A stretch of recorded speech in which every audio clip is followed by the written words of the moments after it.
bisa dukung kami dengan tekan tombol subscribe dan jangan lupa nyalakan tombol notifikasinya.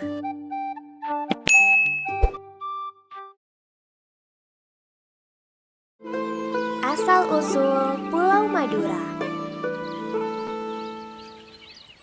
Pada zaman dahulu, di tanah Jawa ada sebuah kerajaan yang bernama Medang Kamulan. Kerajaan Medang Kamulan dipimpin oleh seorang raja yang bernama Sanghyang Tunggal. Raja Sanghyang Tunggal memiliki seorang putri yang berparas jelita. Putri rupawan dan baik hati tersebut bernama Putri Dewi Ratnadi, di mana karena keagungan jiwanya di kemudian hari dijuluki Bindorogung atau Bindoro Agung. Pada suatu malam, ketika sang putri tengah terlelap dalam tidurnya, ia bermimpi. Sebuah mimpi yang cukup aneh dan istimewa. Dalam mimpinya, sang putri menelan sebuah benda yang berbentuk seperti bulan kecil yang bercahaya dengan sangat terang. Tak berselang lama setelah sang putri mengalami mimpi aneh itu, terjadi perubahan yang tidak diduga dan sulit dipercaya pada diri sang putri. Putri Bindorogung ternyata sedang mengandung. Perubahan yang tidak diduga pada diri sang putri membuat Raja Sanghyang Tunggal akhirnya memanggil putri untuk menghadap padanya.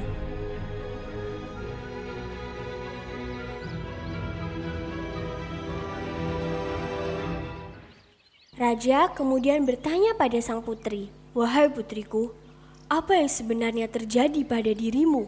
Mendengar pertanyaan yang keluar dari ayahandanya, sang putri kemudian menceritakan peristiwa aneh yang dialaminya dalam mimpi sambil menangis terseduh. "Wahai ayahandaku, sesungguhnya perubahan yang terjadi pada diriku bukan dikarenakan perbuatan yang tidak terpuji.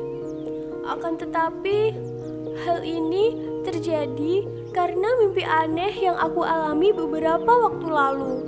Dalam mimpiku itu, aku menelan sebuah benda kecil yang menyerupai bulan yang bersinar sangat terang. Setelah bermimpi aneh itu, aku mulai merasakan adanya perubahan pada perutku ini. Dan sepertinya aku hamil, ayahandaku." Mendengar jawaban dari sang putri membuat raja tidak percaya, dan dengan nada kemarahan sang raja berkata, "Hai Bindorogung, tidak mungkin ada yang percaya dengan cerita anehmu itu. Bagaimana mungkin kamu menjadi hamil karena mimpi itu? Kenyataannya, kehamilanmu saat ini tanpa adanya seorang suami, dan itu adalah hal yang amat sangat memalukan serta aib bagi kerajaan ini. Sekarang pergilah dari hadapanku." Sang raja pun sangat marah dan malu dengan kehamilan sang putri Bindorogung, di mana sang putri yang mengandung di luar nikah. Karena ragu dengan cerita Bindorogung yang mengaku tiba-tiba menjadi hamil hanya karena sebuah mimpi. Kemudian, raja memanggil beberapa anggota keluarga istana untuk berdiskusi perihal keraguan tersebut. Kemudian, raja menceritakan peristiwa yang dialami oleh Putri Bindorogung yang merupakan aib bagi kerajaan Medang Kamulan. Setelah bercerita, sang raja lalu memberikan titah kepada sang patih. "Wahai Patih Pranggulang, aku memerintahkanmu untuk membunuh Putri Bindorogung dan bawa potongan kepala putri ke hadapanku. Lakukan hal ini secepat mungkin dan jangan sampai ada satupun orang yang tahu, karena ini adalah aib bagi kerajaan kita." Kemudian Patih Pranggulang mulai melaksanakan perintah raja dengan membawa sang putri ke tengah hutan belantara untuk membunuhnya. Tanpa mengulur waktu, Patih Pranggulang langsung mengayunkan pedangnya ke leher sang putri. Dan saat pedang tersebut akan mengenai leher sang putri, tiba-tiba pedang tersebut terpental dan jatuh dengan sendirinya ke tanah. Kejadian aneh ini terjadi hingga 3 kali. Dan hal ini membuat Patih Pranggulang sangat ketakutan dan bimbang. Patih Pranggulang mulai berpikir bahwa sepertinya Putri Bindorogung tidak bersalah seperti yang dituduhkan oleh raja. dan kehamilan yang dialaminya benar-benar karunia Tuhan dan bukanlah akibat dari perbuatan asusila dan tercela. Patih Pranggulang akhirnya mengurungkan niatnya untuk membunuh putri dan memutuskan membawa putri pergi jauh dari kerajaan. Ia membawanya ke tepi laut Pulau Jawa agar ia selamat dari hukuman. Di sana sang patih membuat rakit kecil untuk dinaiki oleh Putri Bindorogung. Patih berkata, "Naiklah ke rakit ini Putri Bindorogung dan pergilah agar engkau dan bayimu selamat. Dan berjanjilah, jika suatu saat nanti kau butuh bantuanku, hentakkan kakimu ke tanah 3 kali dan sebutlah namaku." Putri akhirnya menaiki rakit kecil itu dan mulai berlayar hingga akhirnya terdampar di sebuah pulau kecil di seberang Pulau Jawa. Karena tidak berhasil melaksanakan perintah raja, Patih Pranggulang memutuskan untuk tidak kembali ke istana dan merubah namanya menjadi Ki Poleng untuk menyamarkan dirinya dan memutuskan untuk pergi bertapa.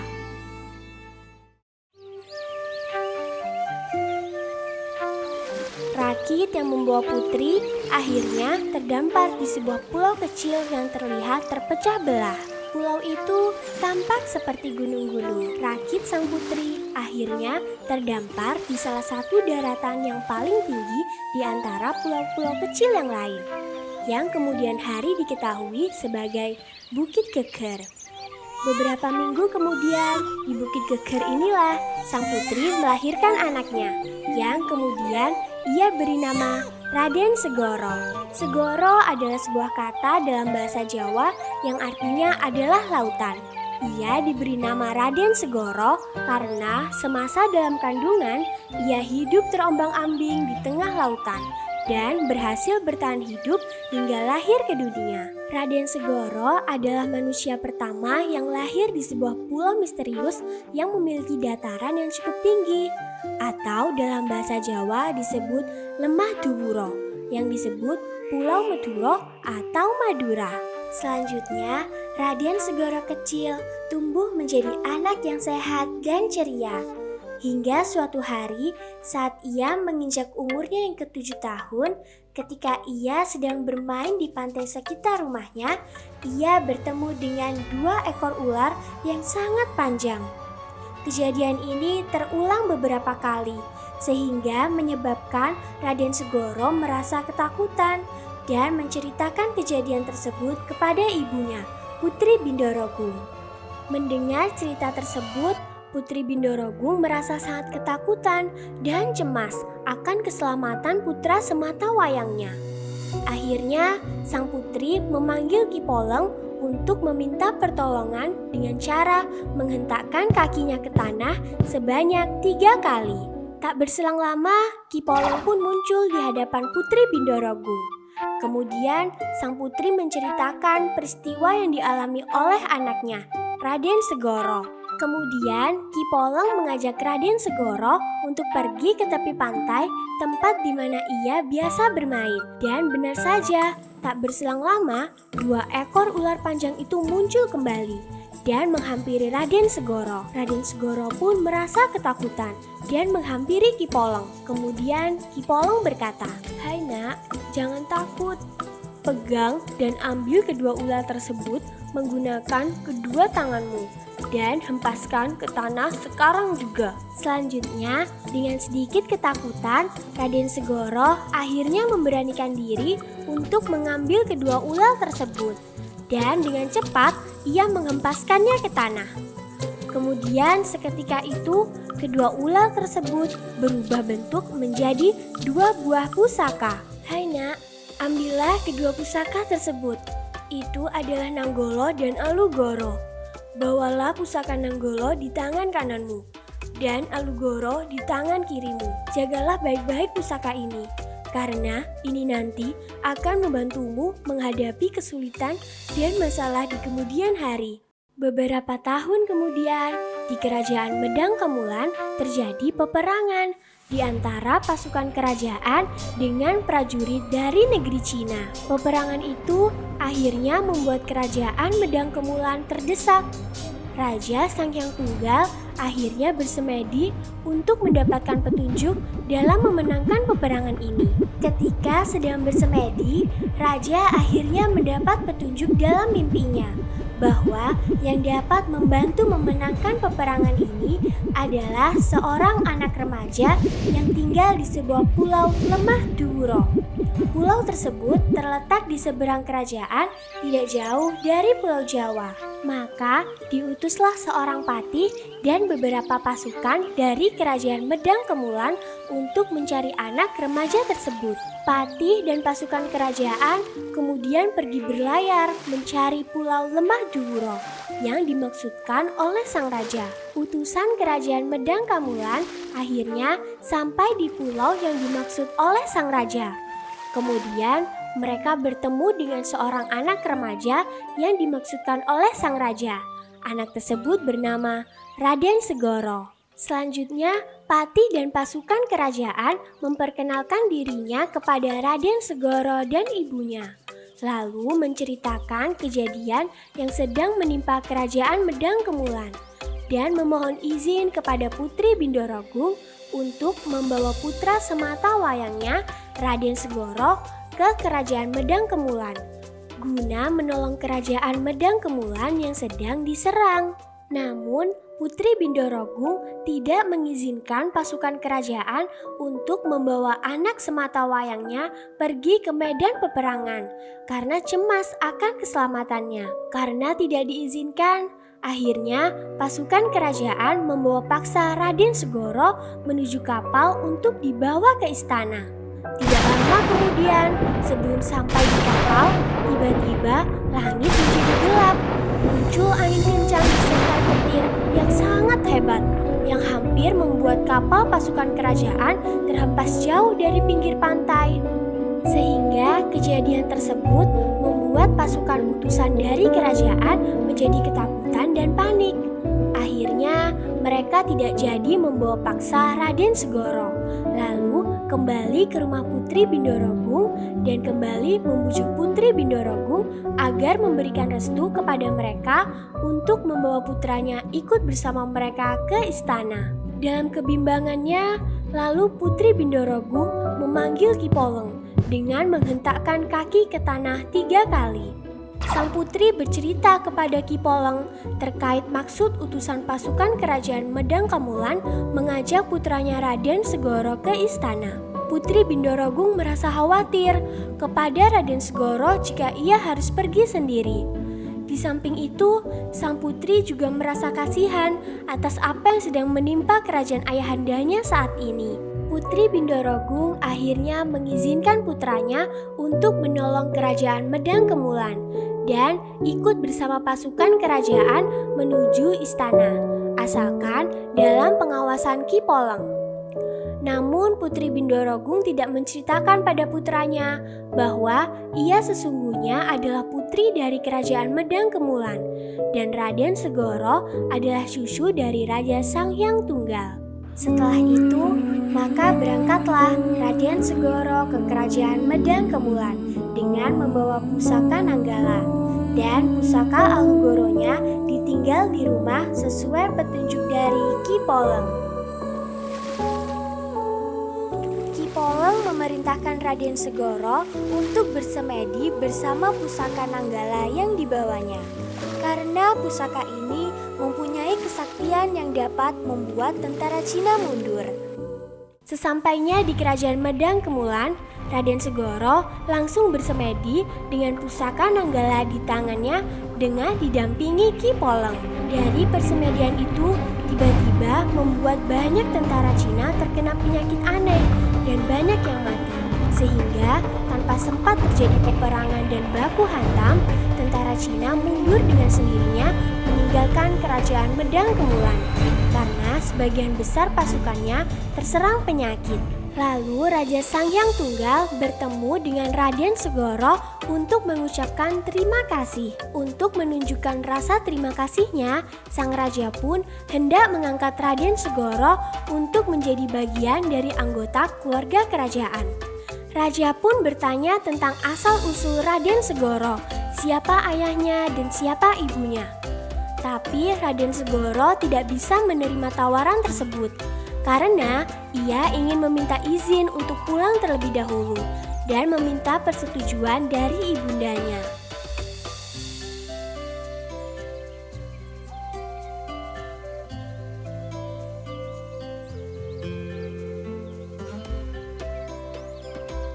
Setelah bertemu dengan ibunya, Raden Segoro menceritakan tentang tawaran dari Raja Sanghyang Tunggal tersebut. Mendengar hal itu, Putri Bindorogung sangat terkejut dan menangis. Ia akhirnya menceritakan tentang segala hal yang terjadi pada dirinya di masa lalu. Ia pun memberitahukan kepada Raden Segoro bahwa Raja Sanghyang Tunggal adalah kakeknya sendiri dan ia dulunya adalah putri dari kerajaan Medang Kemulan.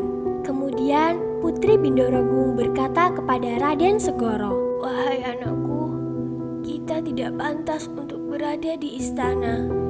Sungguh, kita ini adalah manusia rendah dan hina. Sungguhnya, kita berdua pernah diusir dari sana, dan kita sudah tidak lagi dianggap sebagai anggota keluarga dari kerajaan itu. Bahkan, kita ini sungguhlah lebih rendah dari tanah yang kita pijak saat ini." Setelah menceritakan hal tersebut, Raden Segoro menangis dan memeluk sang ibu. Serta pada saat itu pula, raga mereka berdua tenggelam tanpa jejak masuk ke dalam tanah Madura seperti ditelan bumi. Peristiwa hilangnya Bindorogung dan Raden Segoro ditelan bumi dan tenggelam di tanah Madura inilah yang konon katanya menjadi asal-usul Pulau Madura. Dan ibu dan anak ini dianggap menjadi salah satu ciri khas karakter masyarakat Madura atau masyarakat tanah lemah Duwuro atau tanah yang tinggi atau luhur, di mana disebutkan dalam buku Misteri Madura Pecut Maut karya salah satu tokoh Madura, Bindoro Haji Takliman. Disebutkan berdasarkan legenda tersebut bahwa ada dua sifat dasar masyarakat Madura. Yang pertama adalah sifat ibu yang diwakili oleh Dewi Ratnadi alias Bindorogung. Dan yang kedua adalah sifat anak yang tercermin dari Raden Segoro. Yang dimaksud dengan sifat ibu ialah memiliki arti masyarakat Madura ini memiliki sifat seperti halnya seorang ibu, yakni rela berkorban untuk orang lain, khususnya keluarga, punya kepedulian, gigih, sabar, serta tekun. Jadi, seorang manusia jika karakter ibunya lebih dominan, maka ia akan memiliki sifat rela berkorban, bahkan rela menyerahkan jiwa raganya serta seluruh hartanya untuk kepentingan anak dan sanak keluarganya. Sedangkan yang dimaksud dengan sifat anak adalah masyarakat Madura ini terkadang cenderung punya sifat kekanak-kanakan, seperti semaunya sendiri, susah diatur, dan kalau sudah menginginkan suatu hal maka akan terus dikejar meskipun harus melawan dan menerobos rambu-rambu aturan yang ada. Jadi, seperti halnya sifat seorang anak kecil yang terkadang berpikir pendek dan tidak berpikir panjang dan matang dalam bertindak. Dari legenda tersebut dapat disimpulkan bahwasanya masyarakat Madura adalah masyarakat yang hidup di Lemah Duwuro atau dalam bahasa Indonesianya adalah tanah yang tinggi, di mana masyarakat Madura pada dasarnya adalah masyarakat yang memiliki derajat yang tinggi, asalkan sifat karakter ibunya lebih dominan daripada sifat kekanak-kanakannya. Ini tidak hanya berlaku untuk masyarakat Madura saja, akan tetapi juga berlaku untuk seluruh umat manusia. Selanjutnya, terkait senjata pusaka sakti Tombak Nanggala yang dimiliki oleh Raden Segoro. Berdasarkan buku Misteri Madura Pecut Maut, pusaka Nanggala yang dimaksud ini sejatinya bukanlah tombak tajam secara fisik, Akan tetapi, maksud dari pusaka Nanggala ialah sifat syukur, sabar, muhabbah, tawakal, dan pasrah. Maksudnya adalah jika manusia ingin sakti dan tidak ingin terkalahkan oleh siapapun, maka ia harus memiliki sifat Nanggala dalam dirinya. Maksud dari Nanggala ini adalah memiliki sifat syukur, yakni sifat ridho, neriman, tawakal, dan pasrah. Sehingga hidupnya akan selalu tenang, tidak ada rasa benci, iri, hasut, dengki kepada sesama. Dan secara otomatis manusia ini tidak akan memiliki musuh. Dan dengan begitu, maka manusia seperti ini bisa dikatakan sudah menyatu dan memiliki keselarasan dengan alam. Tidak hanya baik dengan manusia, tetapi juga dengan seluruh makhluk ciptaan Tuhan di alam ini. Sedangkan hakikat dari pusaka Alugoro adalah ikhlas. Oleh karena itu, pusaka Alugoro oleh Ki Poleng diminta untuk diletakkan di rumah dan tidak dibawa ke medan peperangan. Karena pusaka Alugoro ini nantinya akan menjadi benteng terakhir jika kalah dalam sebuah peperangan atau perjuangan, di mana ikhlas akan menjadi benteng terakhir setelah kita berusaha dan berjuang terlepas dari apapun hasil yang didapatkan. Putri Dewi Ratnadi adalah salah satu contoh manusia yang selalu merasa dirinya hina, rendah, serta memiliki banyak dosa. Sehingga dalam setiap langkah hidupnya, ia terus-menerus ingin memperbaiki diri dan meminta petunjuk kepada Tuhan. Putri Dewi Ratnadi tidak pernah merasa paling suci, meskipun sebenarnya ia tidak bersalah. Ia selalu rendah hati dan bersyukur atas apapun yang terjadi dalam kehidupannya. Oleh karena itulah, ia dijuluki Bindoro Agung, atau dalam bahasa Madura biasa disingkat Bindorogung. Dalam masyarakat Madura, gelar Bindoro adalah salah satu pangkat tertinggi yang biasa disematkan kepada manusia agung dan istimewa di kalangan orang Madura, dan sekaligus salah satu marga yang ada di Madura. Hikmah dari cerita ini adalah manusia tidak akan menjadi rendah dan hina hanya karena difitnah, dihujat, dan direndahkan oleh orang lain ataupun lingkungan sekitar. Manusia rendah yang sebenarnya adalah mereka yang angkuh, congkak, merasa berkuasa, merasa hebat, merasa tidak punya dosa, dan merasa dirinya yang terbaik dan paling suci serta paling benar. Sejatinya, manusia yang derajatnya tinggi justru adalah manusia yang selalu bersyukur, ikhlas, sabar, dan ia selalu merasa dirinya hina dan penuh dosa. Sehingga dengan begitu, ia selalu bersifat rendah hati, ikhlas, dan hidupnya selalu dipenuhi dengan kesyukuran dan kebijaksanaan. Yuk download game edukasi dari Solid Kids di Play Store. Ada lebih dari 100 game edukasi keren yang dapat kamu mainkan secara gratis. Buruan download sekarang!